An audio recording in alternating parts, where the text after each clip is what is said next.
I just told some studios that, hey, I'm a tattoo artist from Singapore. I'm here on a vacation. If there's anything for me, just let me know. I didn't do any tattoos there until finally one day, in Phuket, there's a lot of always those US Navy in town. So this particular day, it was slammed. The whole shop was slammed. Then he said, Augustine, set up a station now. It's time for you to work. I'm like, fuck, man. I didn't tattoo anybody in my entire life before.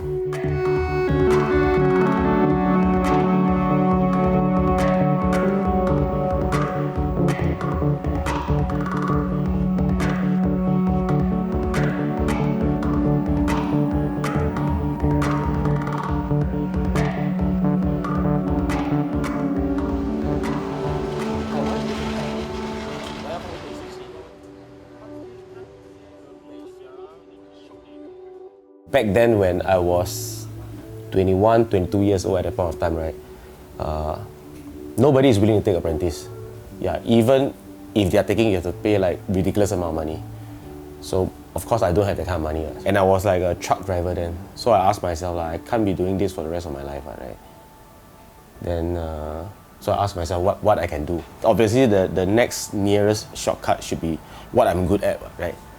So I think, I can kind of draw quite okay, but I cannot be like in the advertising industry because that will require me to go to school. Then I look at myself like, I got quite a few tattoos, so why not I try this thing? So I just sold my bike, my cell phone, everything, armed with $2,000. I just went out to Thailand. Once you reach southern Thailand, you look around at a tour agency. They have little buses that go to some small countryside. So I look, Koh Samui sounds good lah. It's my first time in Thailand. I went like door to door to like various tattoo studios and all. Then I met this so-called my first teacher lah. Okay, I got a little tattoo from him, and then I told him very straight up, like, I don't have much cash with me. But then the Thai people are very nice, so they invited me to stay in his house. I just take out papers and I draw. Then he said, hey, you can actually draw quite okay lah. Do you want to learn tattoo? I'm like, okay, that's it really, hosei liao. I just said yes lah, He taught me stuff that the younger generation don't do anymore. It's like soldering on needles, like the real basics of how to set up station, how to clean a tattoo shop, how to talk to customer. So this is what I did lah. I used to be from this boys' school, and then like all my friends would be like, oh, let's go get some tattoos, It always ended up at Orchard Towers. So it's this old school place. So that's where I met Chester about a year into my school. Chester contacted me and was like, he's gonna open a shop. He's like, do you wanna work? I'm like, oh, I have school. The day before he opened his shop, the school closed down. And that's how I started tattooing. Yeah, that's how my journey began, kind of. So yeah, he taught me like most of the things I need to know. He said, just try, and have faith, in tattooing. I have faith in you. So I'm like, yeah, okay, I just tried. In Hokkien, I hyong my way through. I just told some studios that, hey, I'm a tattoo artist from Singapore. I'm here on a vacation. If there's anything for me, just let me know. I didn't do any tattoos there until finally one day, in Phuket, there's a lot of always those US Navy in town. So this particular day, it was slammed. The whole shop was slammed. Then he said, Augustine, set up a station now. It's time for you to work. I'm like, fuck, man. I didn't tattoo anybody in my entire life before. Only just myself. So I just tell myself, fuck it lah, just do lah, What can go wrong, right? I'm not staying there. I just hyong. So I did like a small little mermaid with an anchor. And for like a greenhorn, right, that is considered a fucking difficult tattoo already. Because usually what new tattoo artists do is basically just simple lettering, simple tribal stuff like that. But to do like a humanoid with shading and all, I was so kanchiong, I was so panicked, I couldn't even put the needles into the tube. Then, but at least after 2.5 hours went by, right, I saw the stuff like, not too bad like. So from there, I started to tattoo more and more customer. I do basically everything then, like everything. You walk in, you want to do anything, I'll just do it for you.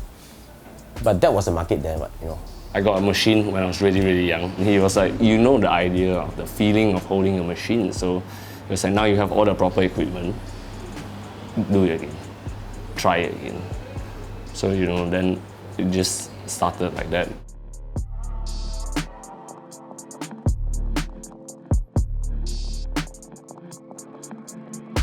After tattooing for like 1-2 years, I want to specialize in something. And I really like Japanese tattoo. When I was in Kansai, Osaka area, I found I would say my first original teacher, he's Horisuna from Desperado Tattoo. He's kind enough to take in like a gaijin like me, you know, a foreigner like me as his apprentice. That was when I realized, oh, what I've been doing for the past 1-2 years is totally rubbish. Because he totally don't allow me to do any sort of tattoo. He just really asked me to draw and to solder the tabori needles and just to draw a lot. So he taught me like the proper way, and there's a lot of rules and regulation in Japanese tattooing. So from there, I learned so much.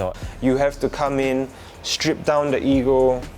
You are basically nothing in this industry. Why would they teach you all the tips and all that? At the end of the day, it's their rice bowl. You're eating into their rice bowl. If you want to be at where they are, you have to go through the shit. The shit, if you come in expecting that you are someone, you know, you're somebody, you have a name outside, no one's going to give you respect.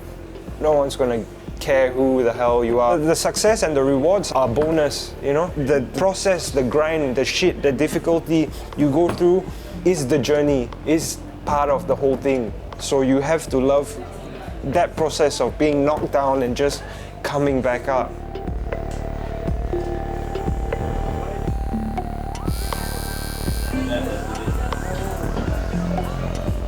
I want to be a tattoo artist, you know.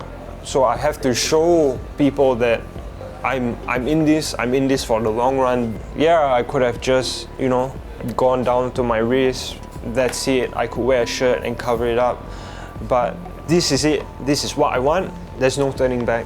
This current time, right, you really need to persevere in what you want, because tattooing has become so advanced already, and there is so many tattoo artists out there. But how are you going to make yourself shine and be above the rest of the other guys out there, and how can you make clients want to come to you? So all this is really about how individual your staff is.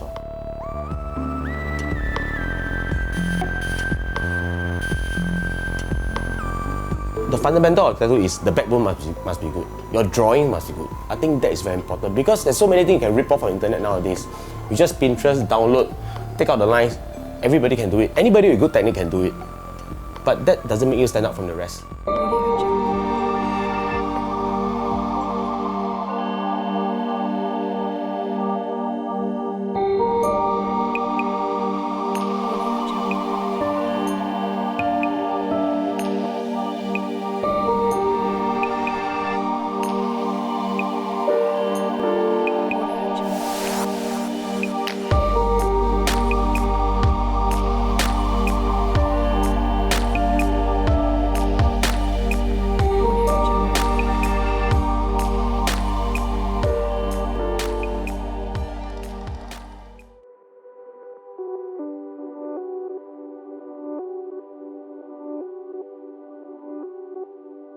It's a different feeling from whatever I've done. I've done a lot of odd jobs, strange, funny jobs in the past, you know.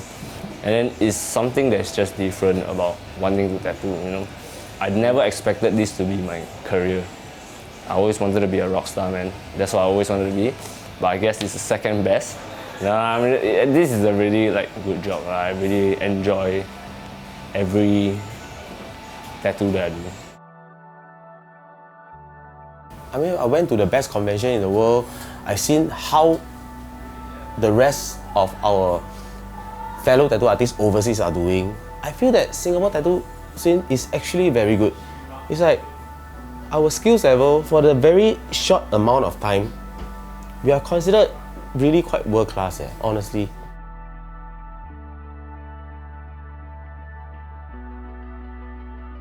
Junior artist, it's what I am now. And I think I still have a long way to go in my career, you know.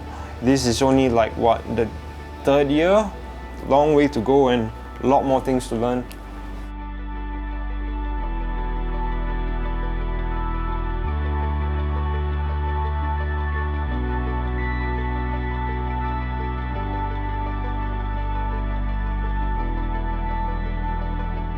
The main advice to tattoo, if you really, really want to tattoo, is love.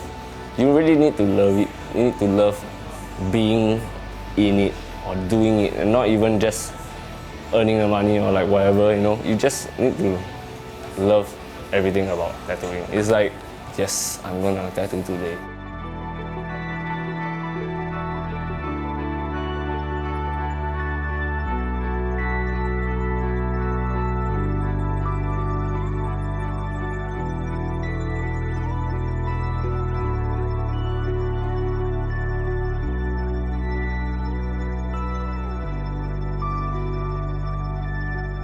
We went to Evian convention in France. This Air France, right, always have strikes. So apparently our luggage back to Osaka was totally gone. All my machines are all inside, and my master, he won like a first prize for best back piece or something like that. So it was a very nice trophy and all, and everything was gone. So we were drinking and we were talking. I was asking him, how do you feel like, you know, you lost the trophy and all? Then he told me something which I will remember until today. He said, like, Augustine, trophy is just something that's physical, but memories are forever. So I think, wow, that one is very cheap. But that one really made me think a lot more into life. So what you own now is not really important, but it's the memories, you know. Yeah. That's what I like about being this. It's like just being free, you know. You just want to express yourself. I want to have a seven-eyed tiger, or like I don't know, man, like a four-winged eagle, you know. I mean, but whether people accept the idea is a different story. But for me to just come out with like stuff like that, I think it's like a release.